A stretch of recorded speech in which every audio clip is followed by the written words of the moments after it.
Today, Fox Crime put out an article discussing how releasing the Unabomber's writings was the strategy that ultimately led to his identification nearly 30 years ago.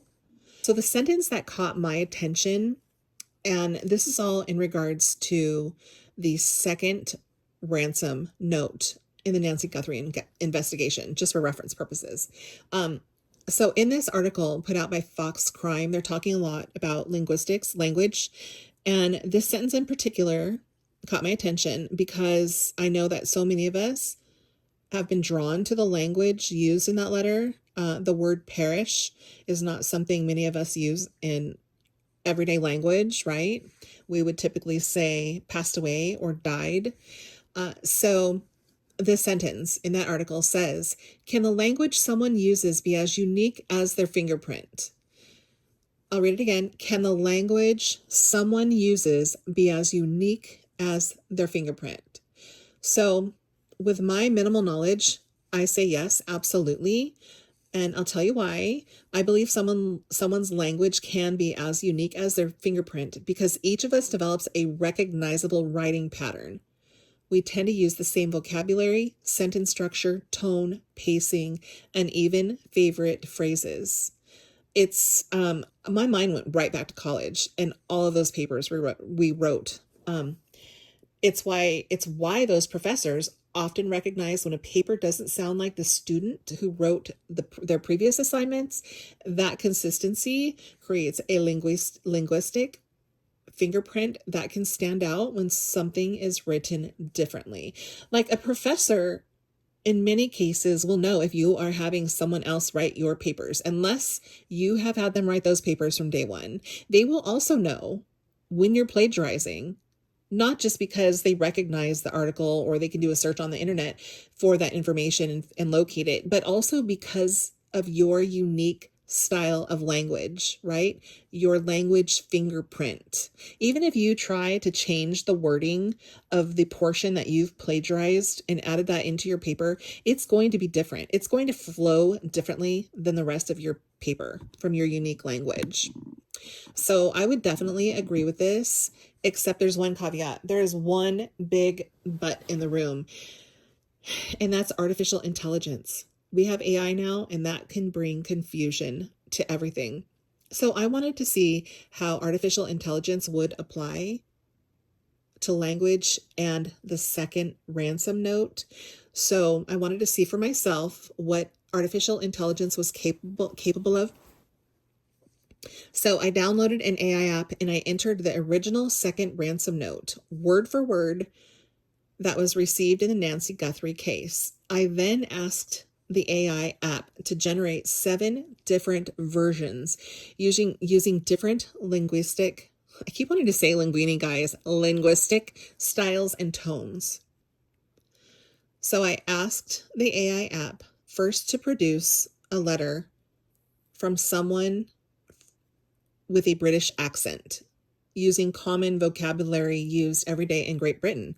I asked for a version of the letter if produced by a gangster, a journalist, someone well educated with a PhD, someone writing that letter if they were to make a basic ex post, amongst other styles, right? I'll get to those later. I'll show you the pictures of what the AI app produced.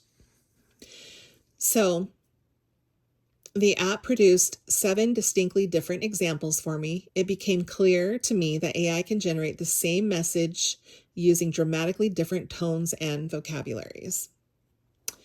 So what we don't have, however, is the original prompt or instructions that may have been entered if that ransom letter author used AI to create the ransom note.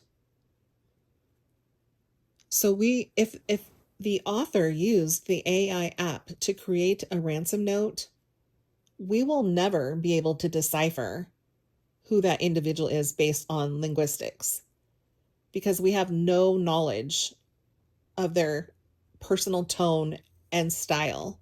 They simply could request anything.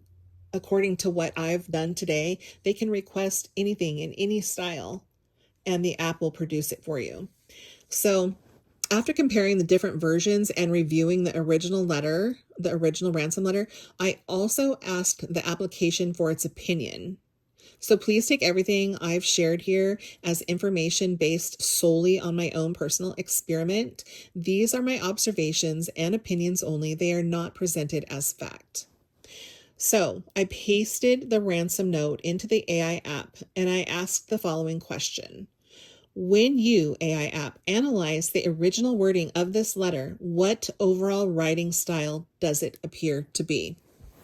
I was surprised by some of the summary, right? So I'll share that next. And this is the artificial intelligent writing style and tone analysis of the second Nancy Guthrie ransom note. So the question I presented to the AI app was again as follows. Question: when you, AI app, analyze the original wording of this letter, what overall writing style does it appear to be?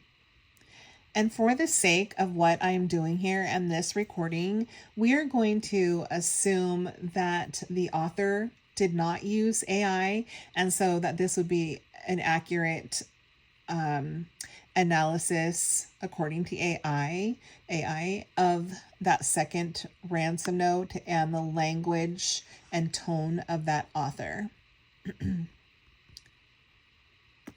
So the answer that AI gave me was as follows. The passage, the second ransom note that I pasted in word for word into AI, most closely resembles a plain, controlled confessional statement written in simple, contemporary American English. It is not especially literary, academic, journalistic, or highly emotional. Instead, it uses short, declarative sentences, a limited vocabulary, and a restrained emotional tone. Several linguistic characteristics stand out. Low lexical complexity, meaning most words are common and easy to understand. There is little use of sophisticated vocabulary or figurative language. Matter-of-fact delivery. The writer presents claims in a straightforward sequence with minimal elaboration. Minimal emotional expression. Although the letter ends with an apology, the emotional language remains relatively subdued compared to what is often found in deeply personal correspondence. Repetition for emphasis. The phrase, "we never intended to hurt her," that was not our intention, repeats essentially the same idea, reinforcing the point rather than adding new information. So I know personally that repetition for emphasis is a style of language because I do it. Often you want to create a point, and so you say the same thing just using different words. It's completely unnecessary, but some of us do it. And according to the AI analysis, the author of the second ransom letter uses repetition for emphasis. Anyway, so on to the next part of the analysis. Hedging language. Expressions such as "we believe" soften certainty and avoid making definitive factual claims. Detached narration. The use of phrases like "she perished" instead of "she died" creates a slightly more formal and emotionally distant tone. And that's what I was saying earlier. Most of us in our everyday language would say "she died" or "she passed away." But this individual chose to use something that I thought might be written by a poet. The use of phrases like "she perished" instead of "she died" creates a slightly more formal and emotionally distant tone. I could see that being used in a story, in someone who does storytelling as well. And lastly, focus on reassurance. Much of the letter appears devoted to reassuring the recipients that nothing they could have done could have changed the outcome. And then the overall summary at the end of this says, overall, I would classify the writing as plain, expository prose with elements of an apologetic or confessional statement. It reads like a concise, explanatory note, then a personal letter, literary work, or professionally edited document. So I'll read that again. So overall, I would classify the writing as plain expository prose, and I'll explain that in a minute, with elements of an apologetic or confessional statement. It reads more like a concise, explanatory note than a personal letter, literary work, or professionally edited document. The style prioritizes directness and simplicity over vivid description, persuasive rhetoric, or emotional depth. And then this is the AI's disclaimer, in my opinion. It's important to note that writing style alone cannot identify who wrote a document or reveal their intentions. Many different people can produce similar linguistic patterns, and conclusions about authorship require specialized forensic linguistic analysis combined with evidence. So many people can produce similar linguistic patterns, and such conclusions about authorship require specialized forensic linguistic analysis combined with other evidence, right? So that's why the FBI is involved in these ransom notes. They have the specialists. Let's see. We classify the writing as plain expository prose. And let me spell that for you. expository. And then prose is spelled prose. It's a type of writing that aims to explain, inform, or describe a topic clearly and factually. Unlike persuasive or narrative writing, it focuses slowly on presenting information without attempting to influence the reader's opinion or tell a story. Sorry, guys, it's getting late here. It's 11 o'clock. This style is commonly used in essays, manuals, news articles, and educational materials, emphasizing organization, evidence, and clarity. So that's interesting to me. If we're believing that this is the author's writing style, that says a lot. If they use AI, it basically says nothing. But think about this. This style is commonly used in essays, manuals, news articles, and educational materials, emphasizing organization, evidence, and clarity.